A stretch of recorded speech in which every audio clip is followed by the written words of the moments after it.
આજે આપણે વાત કરવાના છે સુદીપ ફાર્મા વિશે. તો સુદીપ ફાર્મા એક કંપની છે જે વડોદરા લોકેટેડ, ગુજરાતની અંદર લોકેટેડ છે. આ કંપની ફાર્માસ્યુટિકલ્સ અને હેલ્થ કેર રિલેટેડ, ફૂડ્સ અને સપ્લિમેન્ટ રિલેટેડ સપ્લિમેન્ટ્સ બનાવે છે અને 100 કરતાં પણ વધારે કન્ટ્રીઝની અંદર આ સપ્લિમેન્ટ્સ સેલ્સ કરે છે. તો ફર્સ્ટ ઓફ ઓલ વાત કરી લઈએ આઈપીઓની સાઇઝની. તો 895 કરોડનો આઈપીઓ રહેવાનો છે. ડેટ્સની વાત કરું તો 21થી લઈને 25 તારીખ સુધી આઈપીઓ ઓપન રહેવાનો છે. વાત કરીએ ફર્સ્ટ ઓફ ઓલ સારી વસ્તુઓની, પોઝિટિવ્સની, તો કંપની પર કોઈ પણ જાતનો ડેફ્ટ નથી, એટલે નો ડેફ્ટ કંપની છે, જે સારામાં સારી યુએસપી કહેવાય. 100 કન્ટ્રીઝની અંદર એમનું સેલ્સ છે, તો એ પણ ડાયવર્સિફાઈડ છે, તો સારું કહેવાય.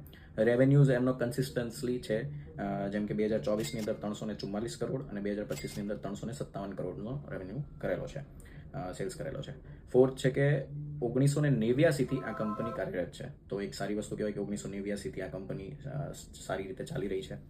હવે વાત કરું નેગેટિવ્સની, તો ફર્સ્ટ ઓફ ઓલ જે એમની ઇશ્યુ સાઇઝ છે 895 કરોડ, એમાંથી 800 કરોડ ખાલી ને ખાલી ઓફર ફોર સેલ્સ છે. એટલે કે માત્ર ને માત્ર 95 કરોડ રૂપિયા જ કંપનીમાં લાગવાના છે. 800 કરોડ રૂપિયા પ્રમોટર્સ પોતાનો સ્ટેક્સ વેચીને જઈ રહ્યા છે. પ્રાઇઝિંગની વાત કરું તો થોડું સ્લાઇટલી 563 રૂપિયા પ્રાઇઝિંગ છે, તો પ્રાઇઝિંગ થોડું હાઈ છે. પી ઓલમોસ્ટ 47ની આસપાસ છે. વાત કરું બોન્ડ માર્કેટ્સની અંદર 400 કરોડ, આની કંપની એક છે રેવા રિસોર્સિસ પ્રાઇવેટ લિમિટેડ, એને રેઝ કરેલા છે બોન્ડ માર્કેટ્સની અંદરથી.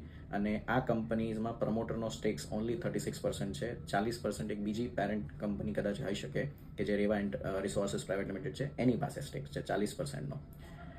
તો આ બધા હતા નેગેટિવ પોઈન્ટ્સ. મારું વર્ડિટ કહું તો આ કંપની 50-50 ચાન્સીસ છે કે આ કંપનીઝમાં તમારે આઈપીઓમાં ઇન્વેસ્ટ કરવું જોઈએ.